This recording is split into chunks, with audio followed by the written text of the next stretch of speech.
Dear diarrhea full of shit. Just play along with myself and I, no one else. Yo, I'm so legit. I ain't got nothing to say, so I figured I'd say some shit. It's chilly. It's supposed to get down to -2 tonight. So I've got my window open and the fan on the windowsill. But I just got it open just a little bit, and I've got the shades, drawn completely.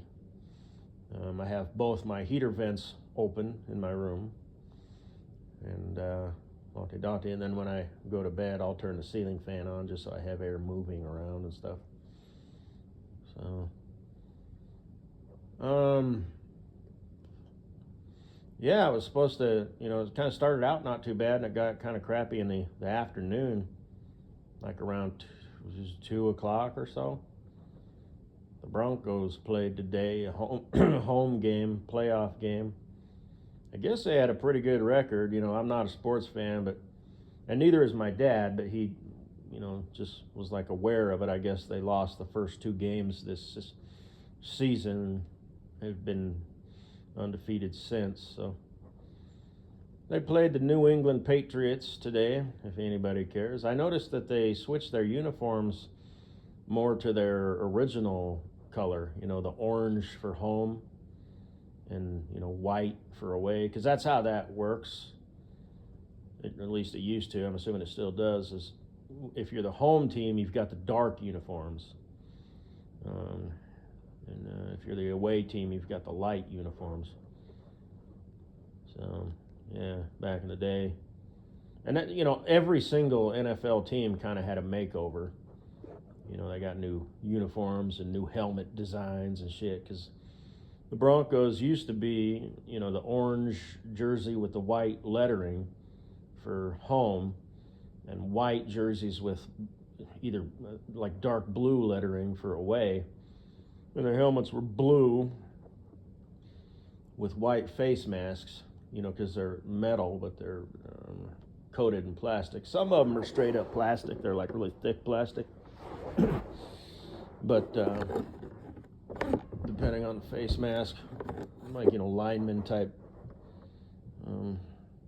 helmets. At least they used to be. Maybe they're not anymore. But and then there's a different type of face mask. If you need more vision, or if you're a lineman, you got the bar going up in the middle and this, that, and the other. There's different configurations. But they had blue helmets with a D on either side, and it had like a horse rearing up, like it was snorting out,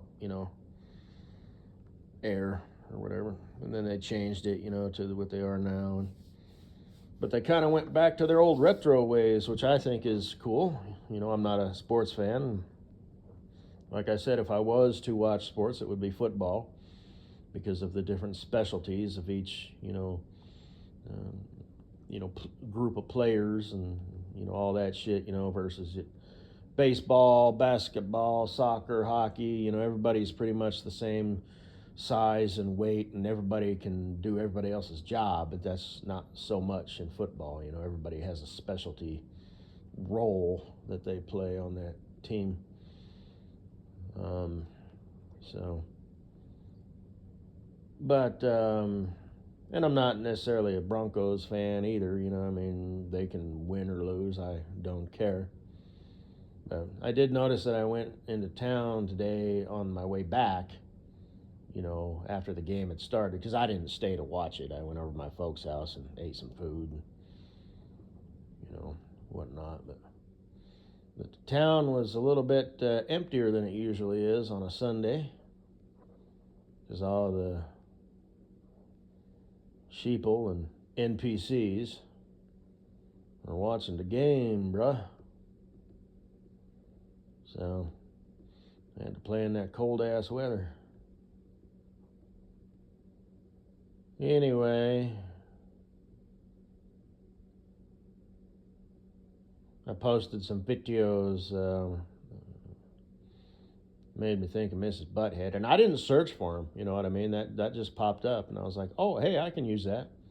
I was watching that, video on, how pirates, So And that's how that works. And that's just how it'll continue to work. So.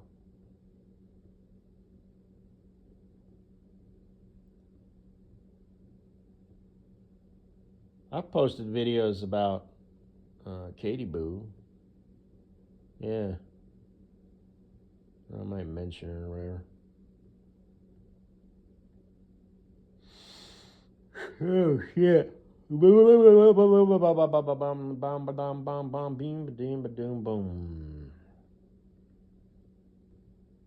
So how's the weather up there in Chicago? I'm curious. I'll check.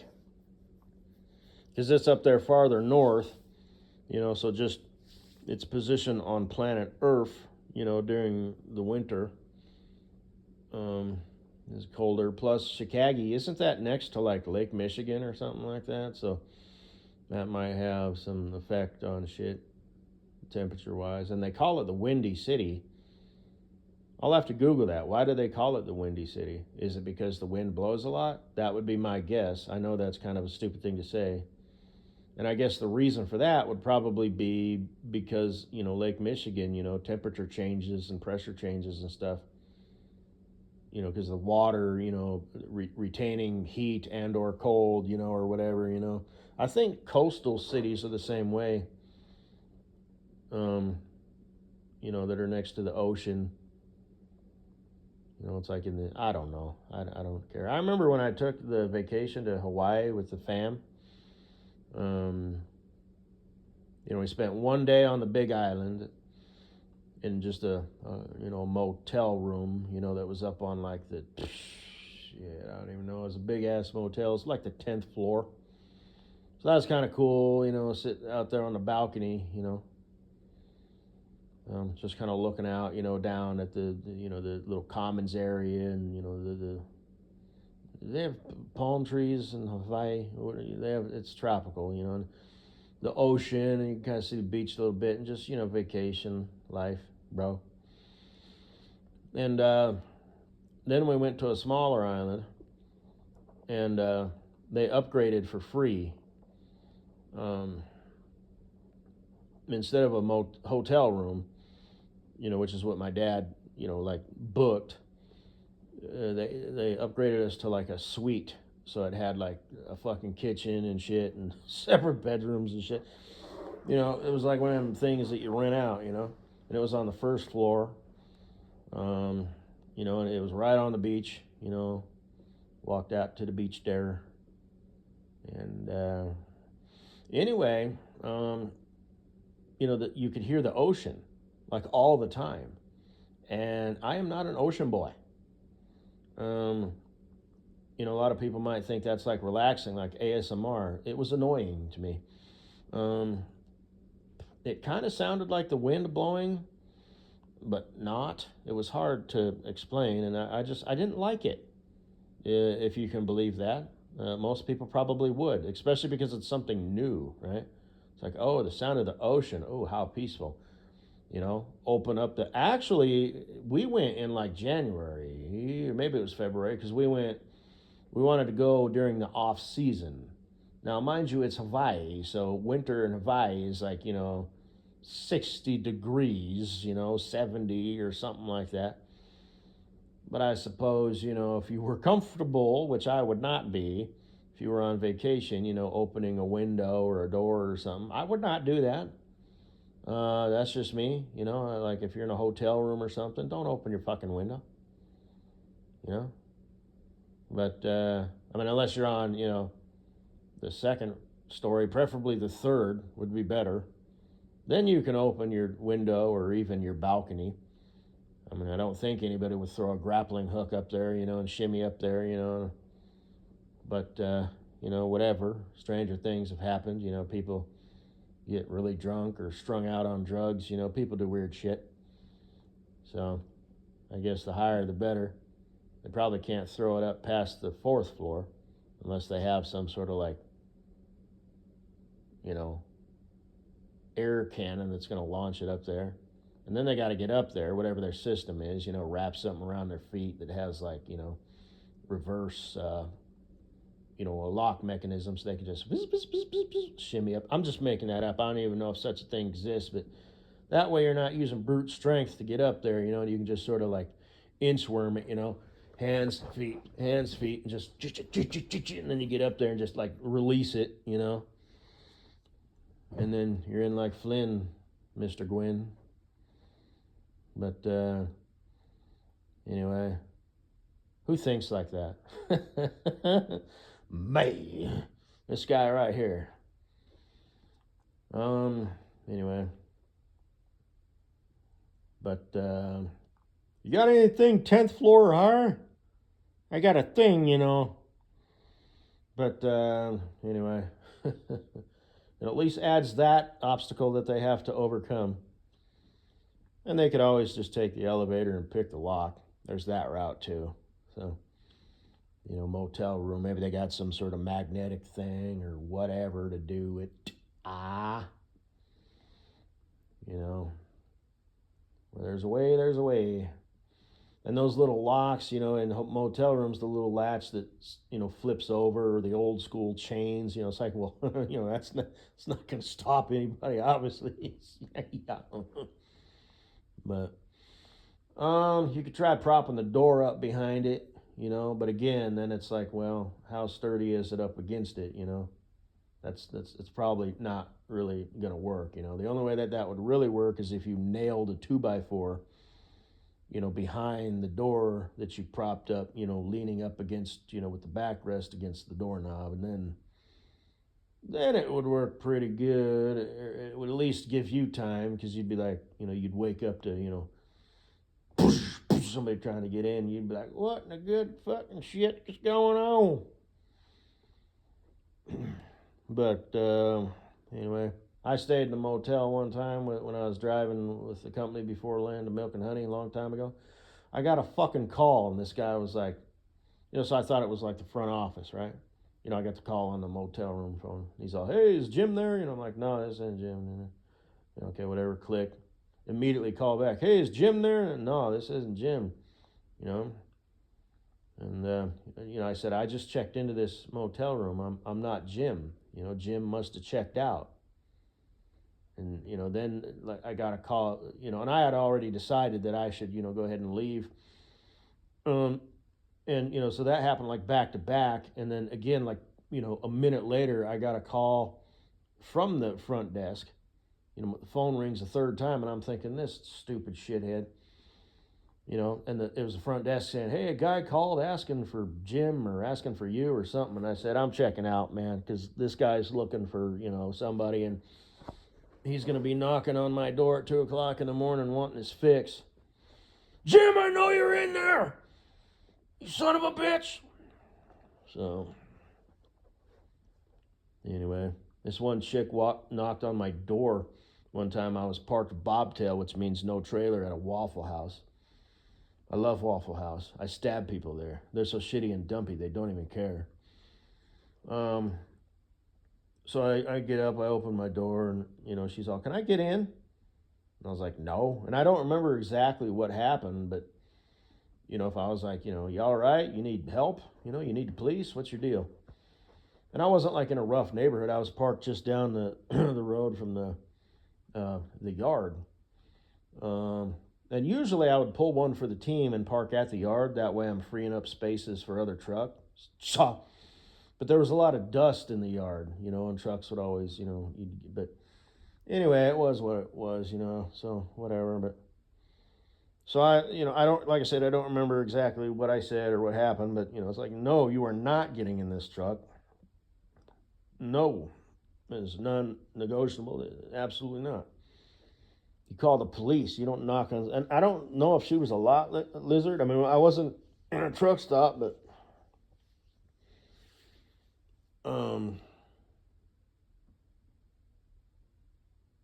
and there's another bobtail parked in front of me, so I crawled back in a sleeper, and I hear this. Like 2 minutes later, I hear this guy go, "What?" So she must have knocked on his door. I did that one time. The thing, see, when people knock on your sleeper, it's really loud, and they usually knock pretty hard because they're wanting to wake you up because they know you're, you know, peacefully asleep. And that was one of the downsides. If you could park at a receiver, or even a shipper overnight. I mean, that was a sweet deal, you know, because you didn't have to worry about parking at a truck stop. And you didn't have to start your hours, you know, your 14-hour clock in the morning. But they would always knock on your door early, you know, like really early. So if you had a 7 o'clock appointment, you know, you can bet your ass they're knocking on your door at 5 o'clock in the fucking morning. So that was the only downside to that. And a guy did that, and I got up there and opened my door, and I did just that. I said, just like that, "What?" And his eyes were the size of, you know, saucer plates. And he said, "Don't get mad at me. I'm just the messenger." And then immediately I was like, "Oh, man, I'm sorry. I didn't mean to, you know, pop off like that." Or, you know, it's really loud, you know, when you knock on the sleeper and it's early in the morning and I got here late, you know, and all that shit. And it's like my brake wasn't even up, you know, so I had to keep it like under, you know, 5 miles an hour so it didn't kick my e-logs, you know, and I'd lose my time and have to start completely over, and then the load would probably be late and this, that, and the other. And when I went in, you know, the lady in the office must have called him and said, "Go knock on this guy's door."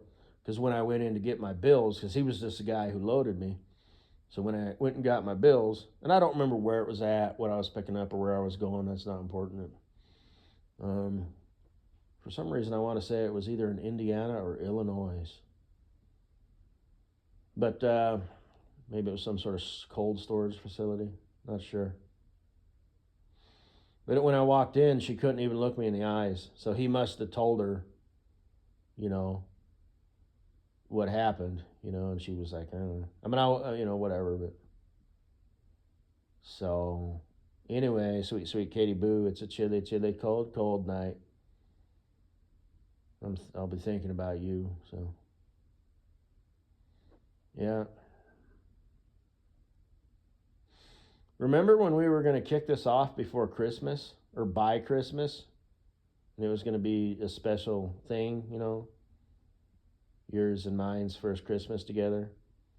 And then maybe baby by next Christmas, it would be baby's first Christmas. That's pretty quick though. I mean, like I said, you know,